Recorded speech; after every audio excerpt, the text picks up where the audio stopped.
kami naging marhay na paraataman kan sa imong linalang. Dai minasabotan asin nautob an sa imong kabutan at tamanon an kinaban. An kapalibutan nagsasakit, huli kan sa mong mga salanggibo. Asin ngunyan, namamatean minaan padusang balik kan sa mong pag-abuso asin kapabayaan. Padagos ang labi-labing pag-init kan kinaban. Huli ka ini naglalawig ang tig-initan. Nagdadakol asin nagkukusog ang mga bagyo, uran, baha, pagtuwakan bulkan asin iba pang mga natural na kalamidad. Dai kaming mabibirikan kundi ka namumuton na Ama. Sa mo kami minahaga din kapatawaran kan sa mong mga kasalan. Ilikhay mo kami an sa mong mga namumutan asin mga pagrugaring sa peligro nin mga kalamidad. Natural mano kagibuhan nin tao. Antabayan mo kaming magtalubo na maging mga responsableng paraataman kan sa imong linalang. Asin mga matinabang na parasurog kan kapwang nangangaipo. Huli ki Kristo sa mong kagurangnan. Amen. Nuestra Señora de Salvación. Nuestra Señora de Salvación. Ipamiibi mo kami. Nuestra Señora de Salvación. Ipamiibi mo kami. San Judas Tadeo. Ipamiibi mo kami. Sa ngarang kanama, asin kan aki, asin kan Espiritu Santo. Amen.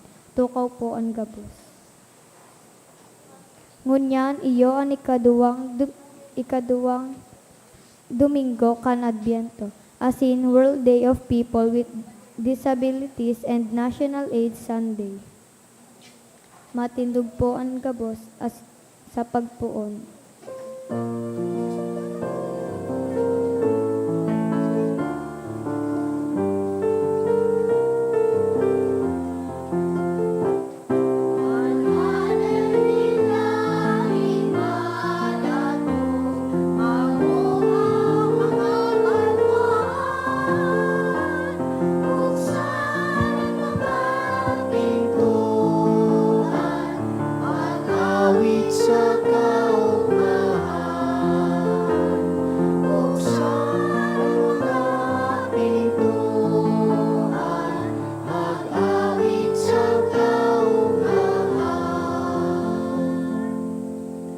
Sa ngaran kan Ama, asin kan Aki, asin kan Espiritu Santo. Amen. An kagurangnan mapa sa Indo. Asin sa imong espiritu. Welcome sa misa ta kaibahan an kaakian. Ngunya na Domingo, iyo po an ikaduwa kan panahon nin Adbiento, kaya sa tuya man na iniilawan ngunyan an ikaduwang kandila kan Advent wreath. Sa ikaduwang simana kan Adbiento, iniimbitaran kita na andamon andalan kan kagurangnan to prepare the way of the Lord. Asin ang pinapahiling sa tuyang figura ngunyan sa Ebanghelyo is Saint John the Baptist. Si Juan Bautista, tinutukdo niya si Jesus, madatong na ang kagurangnan. Punan ta ang selebrasyon, ako untaan sa tong mga kasalan. Sarabay kita, nagkukumpisal ako sa Diyos na makakamhan, asin sa Indo mga tugang, ta nagkasala ako nin makuri, sa isip, sa tataramon, sa gibo, asin sa kapabayaan. Sala ko, makuring sala ko. Kaya nangangadya ako ki Santa Maria, danay na Birhen, sa gabos na Angeles asin Santos, asin sa Indo mga tugang, na ako'y pamibi sa kagurangnan tang Diyos. Maherak man lugod sa to ang Diyos na makakamhan, asin pakapatawadaan sa tong mga kasalan, darahon kita sa buhay na daing kasagkoran. Amen.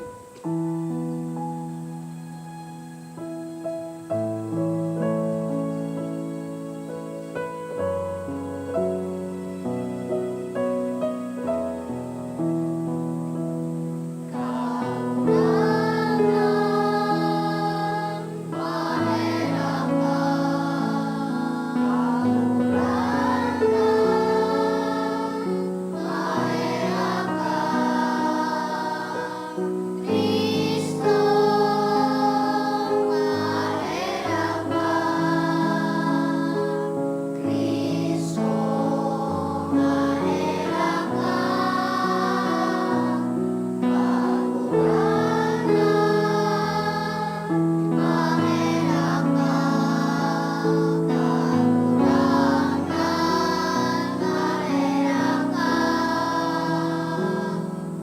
mamibi kita. O Diyos na makakamhan asin mahiherakon, ang mga naghihidali sa pagsabat sa imong aki, da ilugod maulang nin anuman na kinabanon nagibo. Alagad ang pakasabot nin langit nun na kadunungan, maghimo sa mo na magin katuod niya. Siya nakaiba mong nabubuhay asing nagahade, kasaro kan Espiritu Santo, Diyos sa gabos na kapanahonan kan mga panahon. Amen. Liturhiya kan tataram. An enot na babasahon, nagtataram sa to, manungod sa panuga kan Diyos, hali sa kapag-arakian ni Hesi, madatong ang sarong hade na masuripot asin pano nin katuninongan. An hading ini iyo si Jesus, na magtatao din pagkasararo asin pagkamuot sa katawohan. An enot na babasahon. Pagbasa sa libro ni Propeta Isaías. May maluwas na sarong upang sa pungo ni Hesi, asin sarong sangan an matalubo halis sa iyang mga gamot. Ang espiritu nin kagurangnan mauntok sa iya. Ang espiritu nin kadunongan sa pakasabot, ang espiritu nin hatol sa kakusog. Ang espiritu nin pakaaram asinin takot sa kagurangnan, ang pagkaigwanin pagkatakot sa kagurangnan, iyon sa iyang kaugmahan. Dai siya mahuhukom susog sa nahihiling o nadadangog niya. Kundi sa katanosan huhukuman niya ang dukha asin mahahatolan niya ang mga mahuyo kan kinaban. An mayo nin pinapalain sa iyang pagbuot ang mga tawo papadusahan. Asin an mga maraot magagadan. Paghahadean niya an sa iyang banwaan na may katanosan sa kakaimbudan. An lobo mag-eerok sa kaibahan kan koldero. Ang udbo nakanding, mahigda kaiba ang leopadro. Ang mga ugbon na baka sa kaliyon, mag-iibahan. Asin sarong sadit na aki ang mag-aataman sa sainda. Ang baka sakan, oso sabay na magkakakan. Asin ang saindang mga ugbon magkataed na maghihigda. Siring sa toro, ang leon makakan nindagami. Ang sadit na aki daima maski siya magkawat harani sa pugid kan makamandag na halas.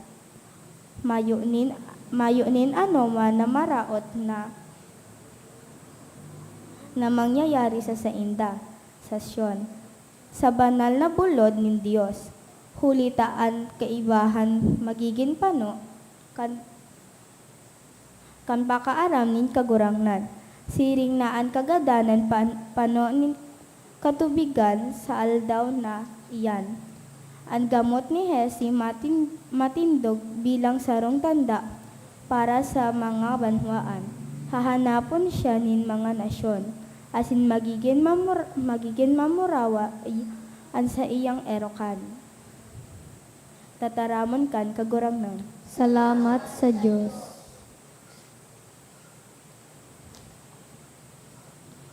Mamumugtak sa iyan aldaw na kasuripotan. Asin an madayang katuninongan sagot sugnop na an bulan. Mamumurak sa iyang mga aldaw ang kasuriputan, asin an madagyang katuninongan sagkot sulnop na an bulan. O Diyos, itao mo an hade an sa imong hustisya. Itao mo sa iya an sa imong katanosan. Hukuman niya lugod an katanosan an sa imong banwaan, asin sa hostisya an sa imong mga dukha. Mamumurak sa iyang mga aldaw an kasuriputan, asin an madagyang katuninongan saggot sulnop na anbunon. Magburak lugod an katanosan sa iyang kapanahonan, asin magsupay lugod ang katuninongan sagod na nagliliwanag sa bulan. Maghahadi lugod sa puon na dagat sagod sa dagat, puon sa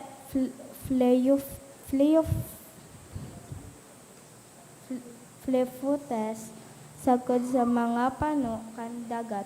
Mamumurak sa iyang mga aldaw an kasuriputan, asin an madagyang katuninongan saggot sulnop na anbulan. Hulita inililigtas niya ang dukha na nag-aagrangay sa iya. An pangangaipo asin na an mayo nin matinabang naheherakan niya an maluya asin dukha sa iyang inililigtas sa buhay kan mga ngangaipo. Mamumurak sa iyang mga aldaw an kasuriputan, asin an madagyang katuninongan saggot sulnop na anbulan. An sa iyang ngaran magdangay lugod sagod lamang, an sa iyang kabatongan magpadagos siring sa aldaw. Ang mga tawo densyonan lugod huli sa iya. Apudon lugod siya palaban sa mga nasyon. Mamumurak sa iyang mga aldaw an kasuriputan, asin an madagyang katuninongan saggot sulnop na anbulan. Sa ikaduwang babasahon, pinapagirumdum kita ni San Pablo na magkaigwa kita nin paglaom. Sinasadol niya kita na mabuhay sa katuninongan. Asin akoon ang lambang saro, siring kan ginibo ni Jesus. Sa paagi kaini, sarabay kitang makapag-omaw asin makapamuraway sa kagurangnan. Ang ikaduwang babasahon. Pagbasa sa surat ni San Pablo sa mga taga-Roma. Mga tugang ang gabos na mga nasa kasuratan, isinurat nganing tukdoan kitang magkaigwanin paglaom sa paagi nin pakatagal sa karangahan na itinao sa to kan kasuratan. Papangyarihon manlugod nin Dios na iyo ang nagtaonin pagkatagal asin karangahan na mamuhay kamong nagkakauro yun sa pagsunod sa paagi ni Kristo Jesus. Tanganing kamo gabos sarabay na mag-omaw sa Dios, asin Ama ni Hesu Kristo na sa tong kagurangnan. Siring na kamo inako ni Kristo, siring man ang gibuhon nindo sa lambang saro para sa kamurawayan ni Dios. Hulita sinasabihan ko kamo, na si Kristo naging sarong surugoon kan mga Hudiyo. Tanganing ipahiling na maimbod ang Diyos sa pag-utob kan panugang itinao niya sa mga ginikanan ninda. Asin tanganing umawon man kan mga pagano ang Diyos, hulikan sa iyang pagkamahihirakon. Siring sa nasusurat, kaya uumawon ta ka sa tao kan mga pagano, mag-aawit ako sa imo nin mga kaumawan.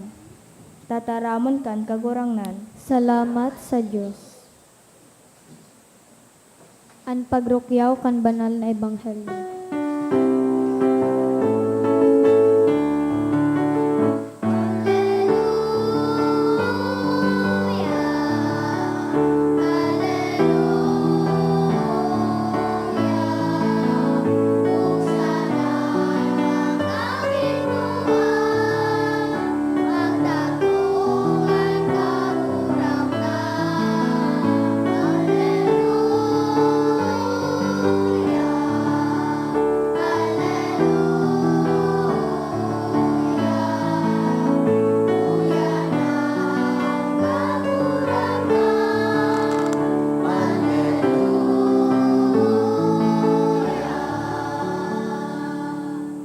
An kagurangnan mapasaindo, Asin sa imong espiritu. pagbasa kan banal na ebanghelyo sinurat ni San Mateo. kamurawayan sa imong kagurangnan. Kan panahon na idto, nag-abot si Juan Bautista. Asin nagpuon siya na magtukdo duman sa kalantadan nin Judea. Sabi niya, magbakli na kamo, huli tayaon na an kahadean nin langit. Si Juan, iyo ang sinasabi ni Propeta Isaías, kan an propeta magtaram, igwang nagkukurahaw sa kalantadan, ang damaandalan para sa kagurangnan, tanuson ang dalan na sa iyang lalakawan. Ang gubing ni Juan, gibo sa mga buhok nin kamelyo, may hagkos na anit. Ang kakanon niya, duron asin dugos. Nagduruman sa iya ang mga taga-Jerusalem, mga taga-Judea, sagkod ang mga nag-iistar sa mag-ibong kansalog nin Jordan. Itinuga ninda na an sa indang mga kasalan, patawadon kan Dios, dangan bunyagan sinda ni Juan duman sa salog kan Jordan. Kan mahiling ni Juan, nadakul na mga Fariseyo asin Saduseyo ang nag-abot tanganing magpabunyag, sinabihan niya sinda, mga rimuranon, sisay ang nagsabi sa indo na makakadulag kamo sa maabot na padusa kan Dios? Ipahiling nindo sa gibo na kamo nagbakli na. Day kamo maghuna na makakaligtas kamo sa padusa dahil ama nindo si Abraham. Sinasabihan ko kamo, sa mga gapong ini, ang Diyos makakagibo man nin mga aki ni Abraham. Dawa ngunyan, andam na an patok sa pagputol kan gamot kan mga kahoy. An lambang kahoy na daing nagtatao nin marhay na bunga, papaludon, saka isusugba sa kalayo. Binubunyagan ko kamo sa tubig sa pagpahiling na kamo nagbakli na. Alagad an maabot sunod sa kuya, mabunyag sa indo sa espiritu asin sa kalayo. Mas mapangyari siya kisa sa ko, asin dai ako maninigong magbitbit kan sa iyang sandalyas. May darasyang saligsigan, nganing saligsigon ang gabus na inani.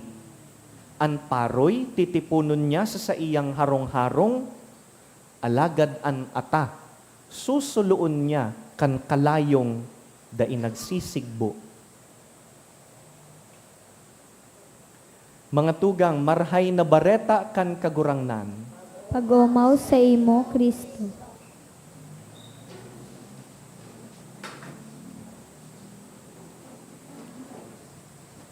Yaon na po kita sa ikaduwang Domingo kan Adbyento. Very helpful po sa satuyang celebrations ang mga simbolo. Advent is rich in symbols, in imageries. Digdi pa sana sa Ebanghelyo, dakulon ng mga imagery. Kung saro-saroon tapo ini, kulang ang bilog na hapon. Kaya mapili lang po kita nin nagkapipira. Kan nakaagi pong Domingo was the first Sunday of Advent, as in sabita, in the first week, ang inaapod sa tuya is to remain awake. Kan inilawan ta ining first candle of Advent, igwang apat, dahil igwang apat na simana. When we lighted the first candle, the message was, be awake. Pag Adbyento, bawal ang paturog-turog, bawal ang naghihinugak. You have to be vigilant. Ngunyan, nagpapadagos kita kan sa tuyang 4-week journey, and sa tuyang Advent journey on our second week. The message is brought by Saint John the Baptist. Midbid po nindo si Juan Bautista. He is a cousin of Jesus. And we call him the precursor or the forerunner. Ining two words na ini, precursor and forerunner, parehas nin kahulugan. Nanginginutan. He is the one who goes ahead dahil may nagsusunod sa iya. Who is it? The cousin, Jesus himself. Kaya si Saint John the Baptist is always an image of reparation. And notice what he says,